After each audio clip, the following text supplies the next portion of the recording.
Have you ever looked at an NEC3 contract and thought, where do I even begin? Too many clauses, too much jargon, and one wrong choice could derail your entire project. Well, not anymore. Welcome to the Growth Mindset Company, where we break down complex project management tools into simple, step-by-step strategies you can actually use on-site and in real life. In this video, we're going to demystify the NEC3 engineering and construction contract, starting from how it's structured, how to choose the right payment option, what to do when disputes arise, and how to tailor it with the right secondary clauses. Whether you're a project manager, engineer, quantity surveyor, or even a curious client, by the end of this series, you'll know exactly how to draft an NEC3 contract that works for you.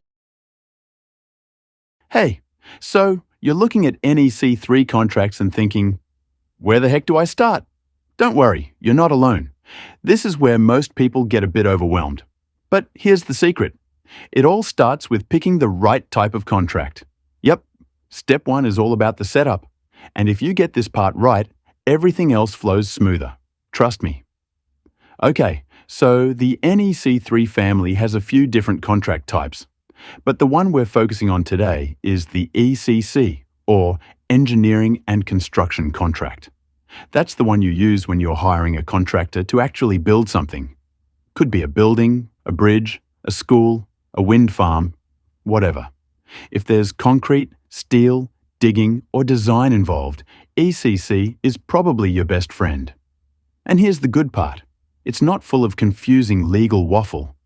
NEC3 is written in plain English, like real sentences. You don't need a law degree to read it. What I love about NEC3, especially the ECC, is that it's built for collaboration, not confrontation. It literally says in clause 10.1 that everyone has to act in a spirit of mutual trust and cooperation. I mean, how many contracts actually say that? Plus, it's flexible. You can tailor it to fit a huge civil engineering project or a smaller build. Doesn't matter if it's in the middle of London or the middle of a field, it works. Still not sure if ECC is the right fit? Let's do a quick vibe check. Just ask yourself, are we hiring someone to build something? Is there any design involved? Do we want a contract that's clear, flexible, and designed to help us manage the project, not just enforce it? If you're nodding right now, then yeah, NEC3 is the one you want. Now, when you open up the contract, don't freak out. It's kind of like building with Lego. You've got the core stuff that's always there: time, payment, defects, etc. Then you pick your main option, which is basically how you want to pay the contractor. We'll talk more about that in step 2. Then you throw in any add-ons, like delay damages, performance bonds, inflation protection, stuff like that. Finally, you fill in the project-specific bits, dates, names, key details. It's super modular. You only use what you need. So there you go. Step 1 is all about choosing the right contract, and the NEC3 ECC is the one that fits most engineering and construction jobs. If you're building something real, want a team-based approach, and like things to be clear instead of complicated, this is where you start. Next up, we're diving into the main options A through F, and how to pick the one that makes the most sense for your budget and risk setup. Make sure you subscribe so you don't miss it. And if you've got a project in mind, drop a comment and let's chat about which contract might fit best. So now that you've chosen the NEC3 Engineering and Construction Contract, the ECC, let's talk about something that really shapes how your project runs. How are you going to pay the contractor? That's where the main options come in. These aren't just lines on a form. The main option you choose defines your payment method, how you handle risk, and how much flexibility you have if the project scope shifts. Now, NEC3 gives you 6 main options, A through F. Let's break them down simply. Option A, priced contract with activity schedule. This one's a favorite. You pay the contractor a fixed lump sum for each activity. But, and here's the catch, they only get paid when that activity is fully complete and defect-free. No half-finished work, no part payments. This works beautifully when your scope is clear. And yes, this still works even if the contractor is doing the detailed design. Just make sure the design responsibility is spelled out in the works information and under Clause 21. So if you're going for tight cost control, milestone-based payments, and a solid delivery focus, option A is your go-to. Option B, priced contract with bill of quantities. If you're used to traditional QS-led contracts, this one will feel familiar. You pay based on actual measured quantities times fixed rates. So, if more concrete goes in than planned, you pay more. If less is needed, you pay less. It's great when you expect change in quantities or want transparency in unit costs. It also works with contractor design. Again, just define those design roles in the works information. Option C, target contract with activity schedule. Here's where it gets collaborative. You agree on a target price, and then the actual cost is tracked. If you come in under budget, the savings are shared. If you go over, the pain is shared too. This option is awesome for projects where you want transparency and teamwork.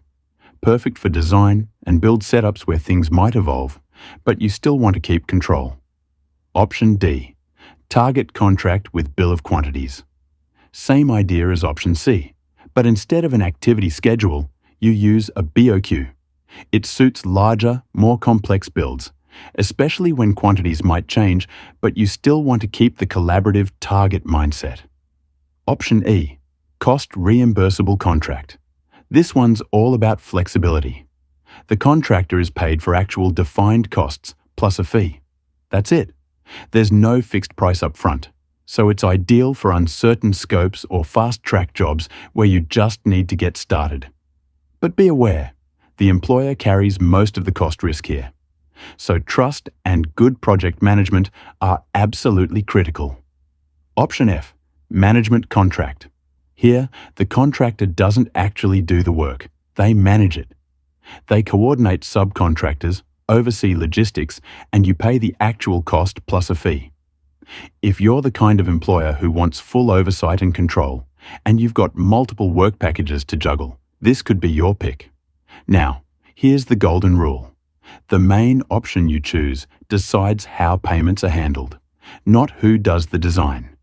Design responsibilities. That's all set out in Clause 21 and your works information.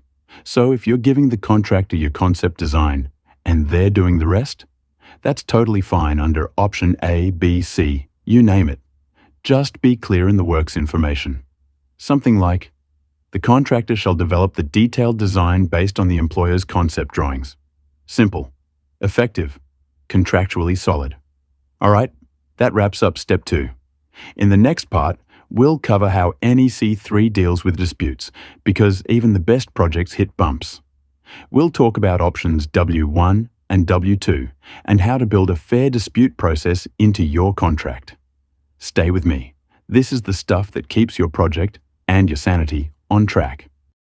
So now that we've picked the contract type and locked in how we're going to pay the contractor, it's time to think about something nobody really wants to talk about. What happens when things go wrong? Because let's face it, even the best planned projects can hit a bump in the road. That's where NEC3's dispute resolution options come in. And the one you choose depends on where your project is based and whether the UK Construction Act applies. Let's break it down. If your project is in the UK and it's a typical construction contract, then the law says you need a dispute process that follows the Housing Grants, Construction and Regeneration Act 1996. A bit of a mouthful, so most people just call it the HGCRA. For that, you'll need option W2. But if your project is outside the UK or the Act doesn't apply, for example, maybe it's not a construction contract, then option W1 is your go-to. Same idea, slightly different rules. Now, let's talk about the star of the show in both options, the adjudicator. This is the neutral decision maker who steps in when there's a disagreement. The NEC contract says you should either name your adjudicator in the contract data or at least name a nominating body, someone like RICS or ICE, who can appoint one fast if needed. Because when disputes hit, speed matters. Here's how it works in both W1 and W2. One party notifies a dispute. The adjudicator gets appointed within 7 days in W2. They make a decision, usually within 28 days. That decision is binding immediately, but either side can still take it further to a tribunal if they really want to. Now here's a pro tip, and I see this missed a lot. Make sure you fill out the contract data properly. Actually name the adjudicator if you can, or at the very least, put down a nominating body. That one line could save you weeks if something goes sideways. And what about the tribunal? That's your backup plan, where the dispute could go if adjudication doesn't settle it. You get to choose between arbitration and court proceedings. Again, you note this in the contract data. All right, with dispute resolution sorted, your contract is now equipped to handle the unexpected. And that's a big win. Coming up next, we'll get into secondary options.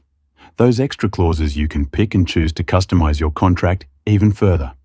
Think delay damages, early completion bonuses, performance bonds, all the optional extras that can make a big difference. Stick around. You won't want to miss that one. All right, so now that we've tackled dispute resolution in NEC3, it's time to customize the contract a bit. And this is where the secondary option clauses come into play, aka the X, Y, and Z options. Think of these like plugins or bonus features. You don't have to use them, but they're super handy for tailoring the contract to your project's real-world needs. Let's break it down. What are secondary options? So here's the deal. NEC3 gives you a clean, flexible contract core. But projects are messy. Risks pop up. Commercial needs change. And sometimes you need a little extra. That's what these clauses are for. You've got X options for performance tweaks and contractual features, Y options. For legal compliance, mostly based on your jurisdiction, and Z options, where you write your own rules, but more on that later.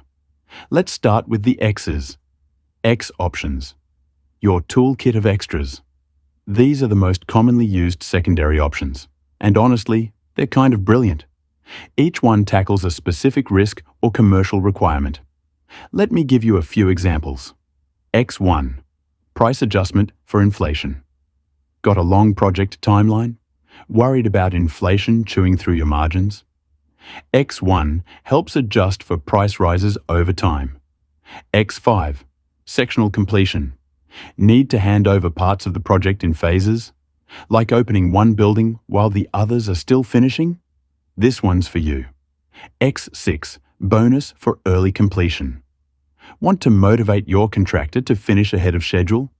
This puts a little reward in their path. X7. Delay damages. This one's super common. It sets out daily penalties if the contractor delivers late. You'll want to fill in those daily rates in the contract data. X13. Performance bond. Need some financial security? This clause says the contractor has to provide a bond. Basically, insurance against non-performance. X15. Limiting design liability. If your contractor is doing the design, this clause limits their liability to reasonable skill and care, instead of strict fitness for purpose. Helpful for design and build setups. There are more, like KPIs, parent company guarantees, even advanced payments. But the point is, only include what makes sense for your project. Y options, legal must-haves, depending on where you are. These are about making your contract legally watertight in your jurisdiction. For UK projects, two big ones are YUK2, to comply with the Housing Grants, Construction and Regeneration Act, 1996. That's the law that gives everyone the right to adjudication. YUK3 deals with whether third parties can enforce the contract. It either allows or blocks claims from outsiders. So basically, check the location of your project and legal requirements and include the right Y options to match. Z options, custom clauses, handle with care. Now, Z options are like opening the hood and rewiring the engine. They let you write custom conditions into the contract. Anything you want. You can add special insurance requirements, extra reporting steps, specific wording for how you want certain clauses to operate. But, and this is important, Z clauses can break the logic of the NEC contract if you're not careful. So only use them when really necessary and get them reviewed by someone who knows both NEC3 and contract law. Filling in the contract data. For every X or Y option you include, make sure the contract data is filled out properly. If you add X7 for delay damages, for example, you need to write in the rate per day. Using X6 for bonuses, you'll need to define how much and under what conditions. A clause without data. That's like buying a microwave and not plugging it in. It won't do anything. Secondary options are what make NEC3 so powerful. You start with a solid core, then layer in just the features you need. It's like building your own contract Lego set. Just remember, choose only what's necessary. Keep it simple where you can. Fill in the contract data fully, and go easy on the Z clauses unless you know exactly what you're doing.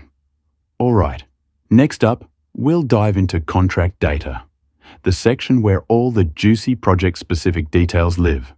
And trust me, it's not just a form to fill in. It's where the contract really starts to become your contract. Let's keep going. All right, that's a wrap for part 1.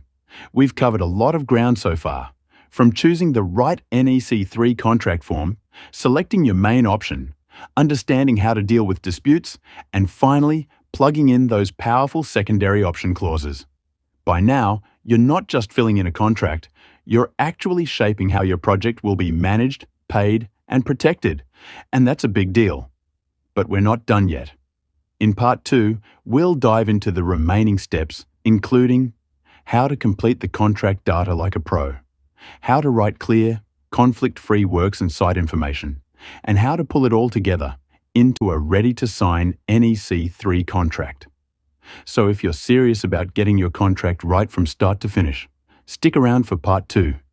You won't want to miss it. Don't forget to like, subscribe, or drop a question in the comments if you're stuck on any clause. We're here to help make NEC3 make sense. See you in part 2. Win.